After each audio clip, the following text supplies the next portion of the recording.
तो कैसे हो भाइयों? आज की वीडियो हम लोग देखने वाले the human curse experiment man who got himself cursed on purpose. फिंग की वीडियो है, एक दो दिन पहले आई एंड मैं 2 दिन से वीडियो नहीं डाल रहा।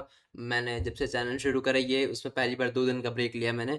सो I was just not fine, मेरी तबीयत खराब थी बट इतना ही था। अभी आप लोग इस चैनल को सब्सक्राइब कर सकते हैं अगर करना चाहे तो। बाकी चलो वीडियो देखते हैं, बाकी बातें बाद में करेंगे।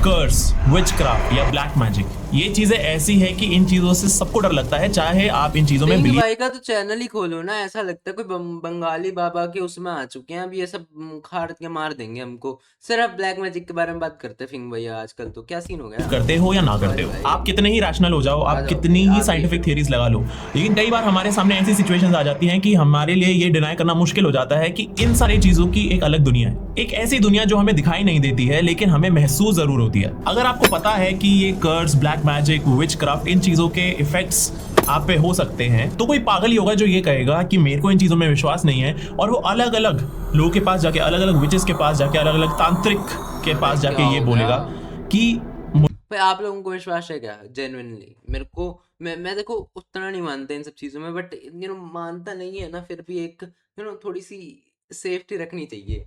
अब मानो ना मानो किसी भी चीज़ में, बट थोड़ा सा एज पकड़ के रखना चाहिए कि बाई चांस रियल निकल जाए तो सो कि प्रोबेबिलिटी तो होती है हर चीज़ की, है ना। हम मैथमेटिशियन बन चुके हैं अब आजकल, तो बाई चांसेस तो हैं, देखो, है ना। मुझे इन चीजों में बिलीव नहीं है, आप बेशक मेरे ऊपर एक कर्स लगा के देख लो, कोई पागल ही होगा जो ऐसी बातें करेगा। लेकिन अगर मैं आपसे ये कहूं कि एक ऐसा इंसान है, एक ऐसा फिल्म मेकर है जो अलग अलग शामन्स के पास जाके, अलग अलग वूडू वाले लोगों के पास जाके, अलग अलग तांत्रिकों के पास जाके ये कहता था कि आप मेरे को कर्स करो, I want to see what happens, तो आप क्या सोचोगे इस इंसान के बारे में? आज उसी इंसान के बारे में बात करने वाले हैं। आज हम उस डॉक्यूमेंट्री के बारे में बात करने वाले हैं जो ये फिल्म मेकर बना रहा था, और इस फिल्म मेकर को द कर्स्ड मैन भी बोला जाता है। और कमाल की बात यह है कि ये जो डॉक्यूमेंट्री इस फिल्म मेकर ने बनाई थी, कहा जाता है कि ये डॉक्यूमेंट्री भी कर्स्ड है। और जब इस डॉक्यूमेंट्री के बारे में मेरे को पता चला था और मैंने इस डॉक्यूमेंट्री की क्लिप्स देखी थी, तो उसके बाद थोड़े टाइम तक मेरे को भी अजीबोगरीब सपने आए हैं, मेरे को भी अजीब फील हुआ है। वो तो एक मेंटल चीज भी रहती है ना कि आप एक बुरी चीज को देख रहे हो, आपको पता है उसका इफेक्ट बुरा है, तो आपके दिमाग में ऑलरेडी उल्टा सीधा हो ही जाता है। फिर वो तो चलो नॉर्मल है, ये तो होता है भाई।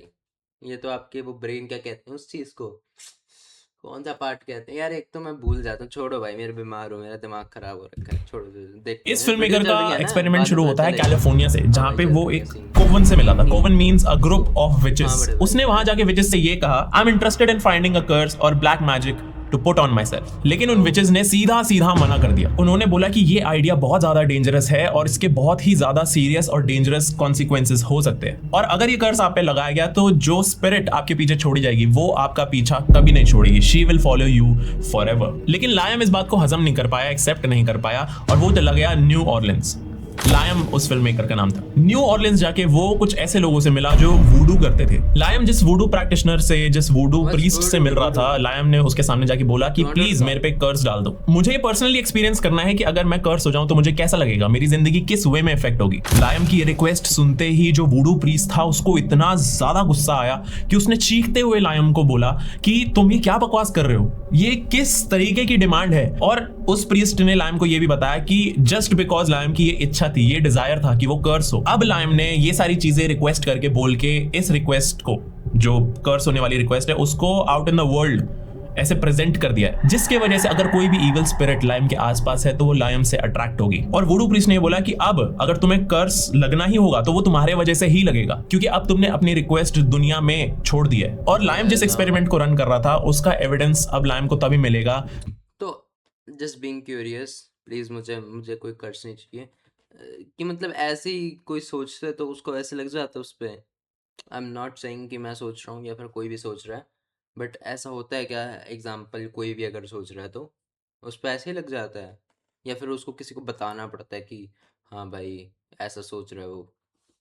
जब लायम की मौत हो जाएगी, उस वुडू एक्सपेरिमेंट को रन कर रहा था उसका एविडेंस अब लायम को तभी मिलेगा जब लायम की मौत हो जाएगी। उस वुडू प्रीस्ट की ये बातें सुन के, उसका गुस्सा देख के लायम थोड़ा सा डर गया। उसने थोड़ा सा स्टेप बैक भी करा लेकिन वो रुका नहीं, वो ही जेल स्टिल में वांटेड अ कर्स मानता ऑन भी तो नहीं हिमसेल्फ। है। इसीलिए वो न्यू ऑर्लिंस के अंदर ही एक हुडू प्रैक्टिशनर से मिलता है और उस हुडू प्रैक्टिशनर का नाम एलियस था। और लायम अपने डिजायर्स, अपनी इच्छा को उस हुडू प्रैक्टिशनर एलियस के सामने प्रेजेंट करता है और एलियस सरप्राइजिंगली लायम को एक कर्स देने के लिए तैयार हो जाता है। और एलियस लायम को अपने एक रीडिंग रूम में ले जाता है और रूम में ले जाने के बाद एलियस अपना रिचुअल स्टार्ट करता है। सबसे पहले एलियस एक कॉफिन नेल लेता है, उसके बाद लायम के सर से एक बाल तोड़ लेता है और उसी बाल को वो उस कॉफिन नेल के ऊपर एक धागे की तरह लपेटने लगता है। एलियस एक्सप्लेन करता है कि वो ये इसलिए कर रहा है क्योंकि इसके थ्रू अब जो भी लायम की इच्छाएं होंगी, जो भी लायम के गोल्स होंगे अपने लाइफ में, उन सब गोल्स को अचीव करने में अब लायम को और भी ज्यादा टाइम लगेगा। लायम की जिंदगी में जो भी सक्सेसेस और हैप्पीनेस आ रही है अब वो डिले हो जाएंगी और जो कोई भी लायम की मदद करने की कोशिश करेगा उसकी लाइफ में भी बहुत ज्यादा प्रॉब्लम्स आनी शुरू हो जाएंगी और उस इंसान की लाइफ के अंदर जो हैप्पीनेस है, जो भी लायम को मदद करने की कोशिश करेगा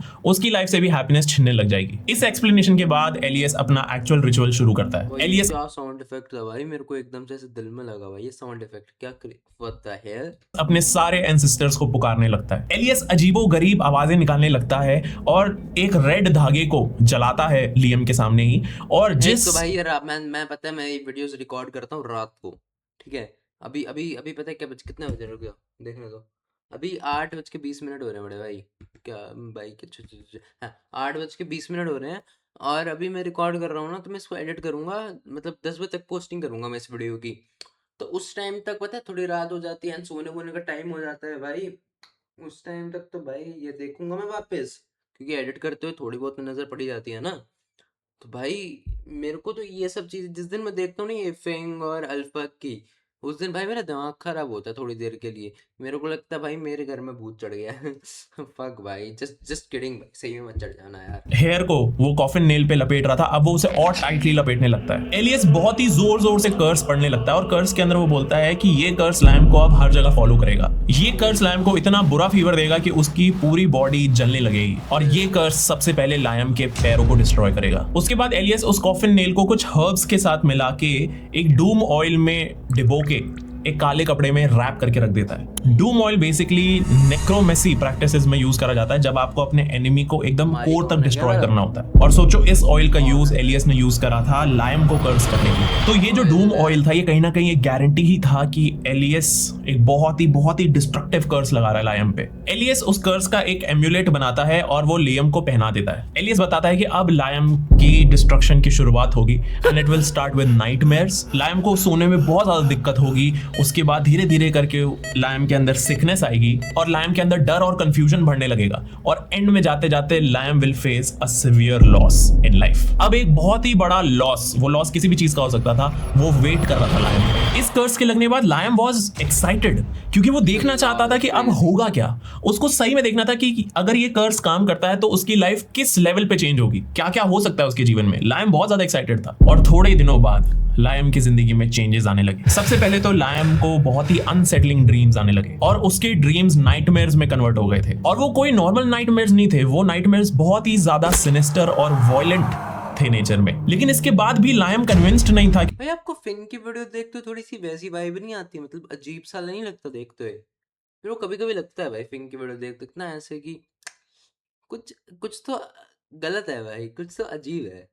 ये नहीं कि भाई ये कुछ बता रहा है, कुछ मतलब वो हॉन्टेड है, क्रीपी है, वो तो चलो है ही है, पर थोड़ा सा अलग सी वाइब आती है एक, एक वाइब। कैसे बताऊं मैं, समझाऊं कैसे वो बात आप लोगों को, बट आती है भाई वो।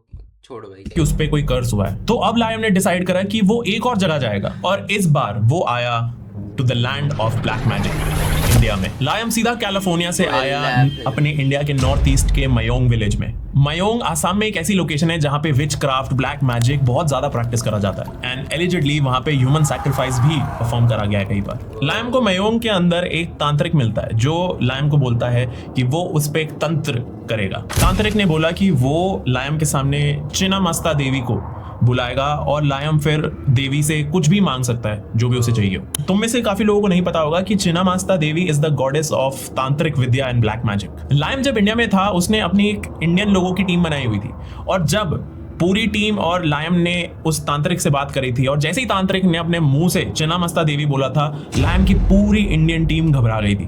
बिकॉज लायम की इंडियन टीम को पता था कि चिन्नामस्ता देवी एक ऐसी देवी है कि जिनसे बातचीत करने के दौरान अगर कुछ भी गड़बड़ होती है तो जो इंसान वो रिचुअल कर रहा है या बातचीत करने की कोशिश कर रहा है उसकी जिंदगी में सब कुछ डिस्ट्रॉय हो सकता है। रात होती है और लायम उस तांत्रिक के साथ एक पहाड़ी के पीछे जाता है और वहां पे वो एक बहुत ही बड़ा हवन कुंड देखता है जिसमें बहुत ही ऊंची ऊंची लपटें उठ रही होती हैं और उसी हवन कुंड के सामने एक तलवार लटकी हुई होती है। उसी हवन कुंड के सामने लियम और वो तांत्रिक बैठ जाते हैं और साथ में मेडिटेट करने लगते हैं टू समन द एनर्जी। भाई it's crazy to watch this video. पता नहीं भाई, मेरे को तो बहुत बुरी वाइब्स आ रही हैं इस वीडियो से अभी तक। पता है मेरी तबीयत वैसे ही खराब है थोड़ी सी, मेरे को वाइब्स अलग सी बुरी आ रही हैं। मेरे को, मैं बताता हूँ आप लोगों को, फिंग की वीडियोस पता है कौन सी समय रैना का शो चल रहा है। अगर ये थोड़ा छोटा हुआ तो मैं देखूंगा कल इसको, ठीक है भाई। यहीं पे देखूंगा, अकेला देखने का कुछ मन नहीं है मेरा। रुको भाई मैं बताता हूँ। जस्ट जस्ट भाई नॉर्मल हम देख रहे हैं, ऐसा कुछ है नहीं भाई। हमने फिंग की लास्ट की ये 2 वीडियोस देखी, बाकी ऑलमोस्ट मैंने सारी देखी। ये मैंने देखी है, पता नहीं क्यों नहीं दिखा रहा है यहाँ पे। ऑलमोस्ट सारी देखी मैंने फिंग की वीडियो, लेटेस्ट में 1 साल में जो भी आई हैं भाई। इसकी जो नॉर्मल वीडियोस होती है ना, ये सब हो गया, ये रेड रूम हो गया, ये हो गया भाई। एक तो ये एग्जॉर्सिज्म वाली, ये मैंने 2-3 भाई, मेरी हर बार जो गंदी फटी है ये वीडियो को देख के, ऑन गॉड मैन। ये देखो, ये किलर विलर वाले में मेरे को उतना नहीं कुछ फर्क पड़ता है। डार्क वेब ना इसमें मेरे को कुछ नहीं होता। ये गौरव तिवारी वाले में भी उतना कुछ नहीं होता। ये जो ऐसी वीडियोस होती है ना, ये तंत्र मंत्र एंड ऑल दैट, इसमें मेरे को ऐसे अजीब सा लगता है भाई। मेरे को बहुत बहुत बुरी वाइब्स आती हैं, मतलब अंदर से अजीब सा लगता है। क्या ऑफ कैसे Chinnamasta Devi. To be very honest, nothing happens. इतना सब कुछ करने के बाद, इतने रिचुअल्स के बाद कुछ होता नहीं है और लियम डिसाइड करता है कि अब वो नेक्स्ट स्टेज पे जाएगा। नेक्स्ट स्टेज मतलब एक रियल कर्स ढूंढना। और जो नेक्स्ट स्टॉप था लियम के लिए वो था Mexico. And Mexico is very popular for shamanism. A spiritual practice found in many cultures around the world, where a person called a shaman acts as a bridge between the physical world and the spiritual realm. Okay. Liam को Mexico पहुंच के पता चलता है कि Mexico में male and female witches होते हैं जिन्हें ब्रूजोस और ब्रूजास कहा जाता है। लियम को मेक्सिको पहुंच के एक ब्रूजोस मिलता है जिसका नाम था हरमानो जुआन। जुआन बताता है कि वो एक शामन है, एक ब्लैक प्रीस्ट है एंड साथ ही साथ एक विच है। और ब्लैक प्रीस्ट का ये मतलब होता है कि वो शामनिज्म के साथ साथ सेटन को भी वर्शिप करता है। जुआन बोलता है कि सेटन कैन ग्रांट योर विशेस और कैन ब्रेक यू मेंटली। तो वो सीधा सीधा लियम से पूछता है कि तुम्हें क्या चाहिए। तो लियम बताता है कि वो कुछ अनयूजुअल ढूंढ रहा है, वो एक कर्स ढूंढ रहा है जो लियम पे करा जा सके। तो वो पूछता है जुआन से कि क्या तुम्हारे पास कुछ ऐसा है। तो जुआन बताता है कि मैं तुम्हें कर्स नहीं दूंगा, तुम्हें कर्स खुद सेटन से मांगना पड़ेगा। Oh, और what the fuck man, fuck। आज तो भाई फट रही है मेरी तगड़ी। यहाँ पे स्टोरी बहुत ही ज्यादा डरावनी हो जाती है। Yeah. अब हरमानो जुआन लग रहा लियम है। को सीधा सीधा सेटन से मिलवाने वाला था। जुआन लियम को लेके अपने सेटेनिक ब्लैक मास्क के साथ एक अंडरग्राउंड सेरेमोनियल रिचुअल में ले जाता है। वो एक ऐसा रूम था जिसके अंदर सारी लाइट्स रेड थी और सबने ब्लैक पहना हुआ था टू इम्प्रेस सेटन। हरमानो जुआन वहां पूरे ग्रुप के ब्रूजो थे एंड उन्होंने एक सेटानिक जैकेट पहनी हुई थी जिसके ऊपर एक सेटानिक पेंटाग्राम भी बना हुआ था। जुआन ही इस पूरे रिचुअल को लीड करने वाला था और अब वक्त था सेटानिक रिचुअल को स्टार्ट करने का। जुआन सबसे पहले कमरे में रखे हुए एक बहुत ही स्कैरी सेटन के स्टैचू के सामने खड़ा होकर प्रे करने लग जाता है और वो बहुत ही पोलाइटली उस स्टैचू से रिक्वेस्ट करता है to man to be very honest. अब बात करते हैं थोड़ी सी। देखो, I am a kind of person जो, मैं उतना ना भगवान में विश्वास रखता हूँ, ना ही मैं शैतान में विश्वास रखता हूँ। I am just being neutral. मेरे को उतना उतना विश्वास दोनों में नहीं है। But the thing is that ना, एट सम पॉइंट कुछ कुछ चीज़ें ऐसी होती हैं जिसमें लगता है कि भाई दोनों ही एग्जिस्ट करते हैं भाई। एट सम पॉइंट लगता है, फिर एट सम पॉइंट लगता है कि दोनों ही नहीं करते। और अभी ना मेरे को ऐसे, मेरे को वो नहीं है कि भाई मेरे को डर लग रहा है, मेरे को वैसा कुछ हो रहा है कि मेरी फट रही है, मतलब वैसी वजह नहीं फट रही कि भाई ऐसे होता है ना, हॉरर मूवी देख रहे हो आप तो आपको एड्रेनलिन रश फील होता है, वैसा कुछ नहीं हो रहा भाई। मेरे को ना ऐसे बैड वाइब्स आ रही हैं, जैसे क्या कहते हैं उसको, बैड एनर्जी लग रही है, बुरी एनर्जी फील हो रही है, वैसा वैसा सब कुछ हो रहा है। मेरे को ऐसे फट नहीं रही है मेरी काइंड ऑफ मैं क्यों बारी बारी बोल रहा हूँ, बट पता नहीं भाई आप लोगों को भी लग रहा है अगर कोई वीडियो देख रहे हैं यहाँ तक तो, आप लोगों को भी लग रहा है कि नहीं लग रहा है, मेरे को बताना भाई ज़रूर कमेंट्स में। Open the portal and to begin the ritual Juan एक चिकन को लेता है और उसके गले के ऊपर एक स्लाइस करता है, और वो स्लाइस इतना प्रिसाइज होता है क्योंकि उसका इंटेंशन यही होता है कि वो जो चिकन है उसका खून निकलता रहे लेकिन वो मरे भी ना, और वो जिंदा रहते रहते फड़फड़ाता रहे। वो चिकन बहुत ज्यादा तेजी से और बहुत जोर से तड़प रहा होता है, और जुआन उस चिकन को लेके सबसे पहले सेटन को ऑफर करता है, और उसके बाद उसी चिकन के खून को पूरे रूम में छिड़कने लगता है। एक सैटानिक कल्ट की तरह सारे मेंबर्स एक एक करके अब स्टैचू के सामने आ रहे थे और एक एक करके बाउ डाउन कर रहे थे स्टैचू के सामने, और जब सब ने अपना सर झुका लिया था सेटन के सामने तो अब बारी आई लियम की। लियम ने भी सेटन के सामने सर झुकाया और अपनी विश मांगी टू बी कर्स्ड, और इसके बाद जुआन ने रिचुअल को एंड करा by burning a huge pentagram sign. इसके बाद लग रहा था कि रिचुअल अब एंड हो चुका है, लेकिन रिचुअल अभी खत्म नहीं हुआ। इसके बाद लियम को एक खाली केव के अंदर ले जाया गया और वहीं छोड़ दिया गया। वहां पे जाके लियम को अपनी रिक्वेस्ट एक पेपर पे लिख के सबमिट करनी थी, जिससे कि वो ऑफिशियली एक पैक्ट में आ सके विद द सेटन। जिस खाली केव के अंदर लियम को एंटर कराया गया था, लियम नोटिस करता है कि उसी केव के एकदम सेंटर में एक बड़ा सा सेटन का स्टैचू है with a cigarette in his mouth. थोड़े टाइम बाद जुआन भी वहां पे आता है और बोलता है लियम को कि अपनी रिक्वेस्ट जो है जो उस पेपर में लिखी हुई है वो सेटन को सबमिट करो, और फिर जुआन बताता है लियम को कि कैसे इस पैक्ट को अब सील करना है यूजिंग लियम्स ब्लड। लियम वहां पे अपना ब्लड ऑफर करता है और लियम और सेटन के बीच में एक डील सील हो जाती है, और यहीं से लियम का नाम अकर्स्ड मैन भी पड़ता है, क्योंकि इस पॉइंट से लियम एक नहीं बल्कि दो दो कर्सेस लेके घूम रहा था। एक कर्स जो उसने न्यू ऑर्लिंस से लिया था, एक तो वो इंडियन कर्स भी था, चलो उससे कुछ हुआ नहीं बट परफॉर्म तो किया ही था। और दूसरा कर्स जो अभी अभी इसने सेटन से एक पैक्ट बना के लिया है।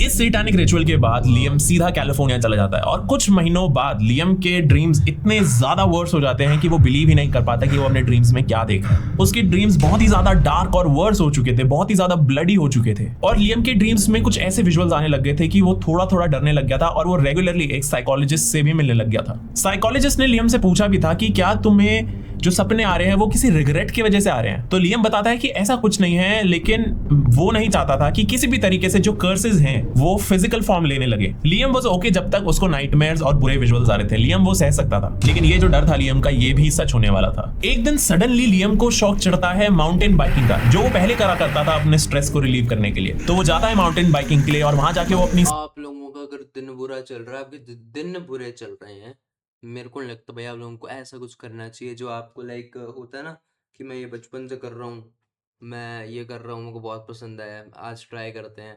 वो सब तो कभी मत करो भाई, उसमें हमेशा ही उल्टा होता है कुछ ना कुछ। वो तो हमेशा ही, वो तो 100% है भाई, उल्टा ही होना है। चाहे आपके दिन किसी भी वे में बुरे चल रहे हैं, ये तो है ही अलग चीज़।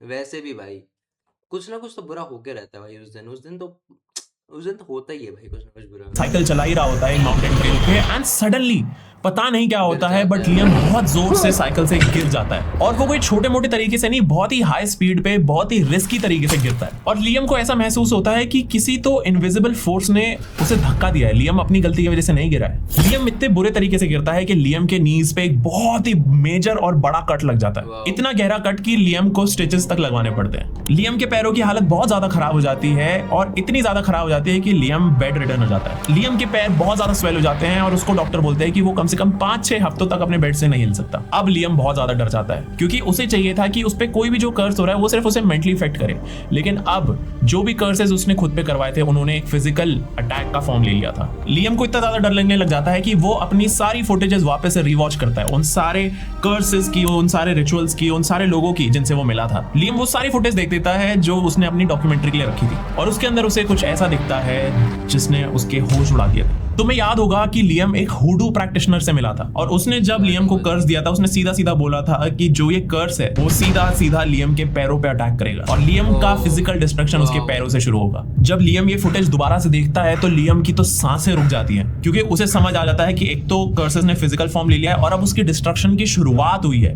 With his legs not working. Liam ये सारी बातें रियलाइज करके इतना ज्यादा डिप्रेस्ड हो जाता है कि उसको नींद आनी बंद हो जाती है। लियम ने अब पूरा पूरा दिन पैरानॉइड रहना शुरू कर दिया था। लियम को इतना ज्यादा डर लगने लग गया था, इतना ज्यादा अजीब लगने लग गया था उसे, क्योंकि उसे हर टाइम यही लगता रहता था कि कभी भी उसके साथ कुछ भी Man, never try something bullshit. I don't know if the word is correct. मैं क्यों बोलता हूँ ये सब, बट यू नो ऐसा, ये इसको नहीं कह रहा मैं इन जनरल कह रहा हूँ, कुछ भी ऐसा मत करो कि ना आपको लगे कि भाई इससे कुछ हो सकता है भाई मेरे साथ उल्टा सीधा। पता है, वी ऑल नो भाई। द जनरल टर्म बताता हूँ आपको, जो बुलशिट में काउंट होती है, जिसको हमको पता है कि हमारे साथ बुरा हो सकता है, वी स्टिल डू। मतलब नॉट एवरीवन, बहुत होता है ना भाई कि वी नो कि नशे से हमारी ऐसी ऐसी हो सकती है, but a lot of people do, a lot of people do that, they any kind of drugs and all that bullshit, and उनको पता होता है कि भाई at the end of the day ये चीज़ इफेक्ट करेगी, नेगेटिवली इफेक्ट ही करेगी, positive तो इसका कुछ है भी नहीं। हो सकता है कि तुम सरवाइव करो जाओ, हो सकता है तुम्हारी ऐसी तैसी हो जाए, क्योंकि चांसेस तो दोनों के ही हैं, प्रोबेबिलिटी इज इनसेन। भाई मत करो भाई, कभी मत कुछ ऐसा करो जिसमें तुमको लगे ना कि भाई इसका बुरा कुछ ना कुछ हो सकता है, और बुरा ऐसा हो सकता है कि it may be can even affect my life in a very very negative way, क्योंकि नॉर्मल हर चीज़ का कुछ ना कुछ बुरा इफेक्ट तो होता है, ये हर चीज़ का होता है, वो तो इतना कुछ है नहीं उसका। अब मैं ये वीडियो बना रहा हूँ, हो सकता है ये 17-18 मिनट की जो वीडियो है ये चले ही ना, बिल्कुल एक व्यू ना इस पे, हो सकता है भाई एकदम से वायरल हो जाए। सो वही है कि बुरा हो रहा है तो बुरा कितने इंटेंसिटी से हो रहा है, you need to watch that.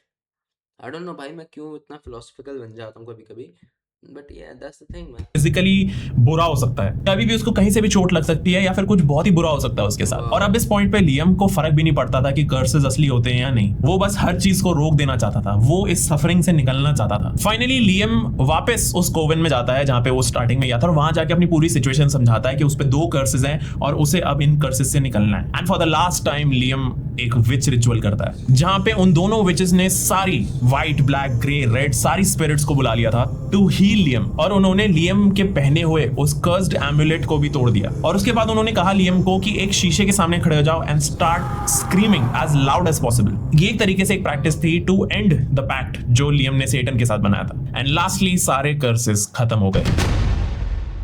Honestly बताऊं तो मैं इन चीजों में बिलीव करता हूं या नहीं करता, मतलब मैं इस क्वेश्चन का आंसर नहीं कर सकता, एंड आई थिंक तुम लोग भी नहीं कर सकते, क्योंकि ये एक ऐसा सवाल है जिसको बिलीव करने में थोड़ा जोर लगता है लेकिन इनको डिनाई करने में ज्यादा जोर लगता है, बिकॉज यू नेवर नो किस स्पिरिट को, किस चीज को तुम्हारी ये बात पसंद ना आए, और हो सकता है किसी इंसान को भी ये बात पसंद ना आए जो तुम पे ऐसे ही कर्सेस डाल सकता हो। ये एक ऐसी दुनिया है जिसके बारे में हम कहानियां सुनते हैं तो हम बहुत फैसिनेट होते हैं, हमें बहुत मजा आता It's scary, man.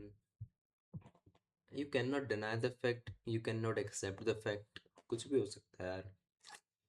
It's just I don't want to speak something about it. मैं कुछ बोलना नहीं चाहता, कुछ बुरा ना निकल जाए मेरे मुंह से अनजाने में, बट yeah. है कि वाह क्या हॉरर स्टोरी थी, बट भगवान ना करे कि ऐसा कुछ तुम्हें कभी फेस करना पड़े। तुम्हारी फैमिली में या फिर तुम्हारे जान पहचान में कोई ना कोई ऐसा इंसान जरूर होगा जिसके पास ऐसी एक पर्सनल स्टोरी होगी। तो जब भी कभी तुम्हें ऐसे डाउट आने लगे कि यार ये चीजें असली होती भी हैं या नहीं, तो अपनी ही उन स्टोरीज को याद कर लिया करो, या फिर ये जो स्टोरी मैंने आज सुनाई है द कर्स्ड मैन की, तुम इस स्टोरी को भी याद कर सकते हो एंड तुम ये सोच सकते हो कि On the behalf of everyone भाई, आप सबके भी और मेरे, I just want to say I do not claim any negative energy. I do not claim any negative energy भाई, ठीक है? Yeah. जरूरी नहीं है कि हर वक्त Wow. तुम इन ताकतों को डिनाई करो, Yeah. It's not necessary. मेरे तो पहले ही तबीयत खराब है भाई। ना ना ना ना, दैट्स क्रेजी यार, दैट्स क्रेजी। लिखा होगा यार लोगों ने, है ना? I do not claim any negative energy.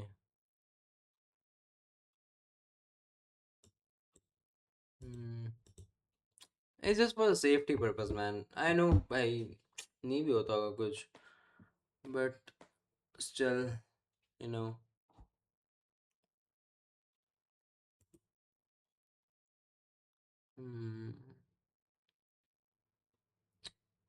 The thing a ghost gonna transmit through wires, yeah, ये भी बात है, ये भी बात है भाई। What the fuck, what the fuck, what the fuck। लवा लवा लवा लवा लवा लवा। वही बात है भाई, देखो ऐसे भी पता नहीं यार, मैं तो कुछ नहीं बोलना चाहता, मैं इंटेलेक्चुअल नहीं बनना चाहता इस मामले में।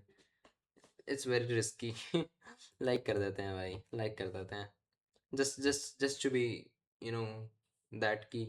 वीडियो ख़त्म करते करते एक ही चीज़ बोलना चाहता हूँ, अगर आप लोगों को वीडियो वापस देखना चाहते हो, जाके देख सकते हो, लिंक डिस्क्रिप्शन में होगा, ठीक है? मोस्ट स्कैरी इंडियन यूट्यूबर्स 3 में देखेंगे भाई कभी और बाद में देखेंगे। देखो आपको वीडियो वापस देखना है, लिंक डिस्क्रिप्शन में होगा। मेरे चैनल को सब्सक्राइब कर सकते हो। मैंने मेन चैनल पे एक वीडियो डाली 1 हफ्ते पहले, जाके उसको देखना चाहो तो देख सकते हो, एंड स्क्रीन पे लगा दूँगा। बाकी मेरे इंस्टाग्राम को जाके फॉलो कर सकते हो, @वीर इज़ यापिंग है मेरे इंस्टाग्राम का @। बाकी मिलते हैं हम लोग अगली वीडियो में, तब तक के लिए बाय।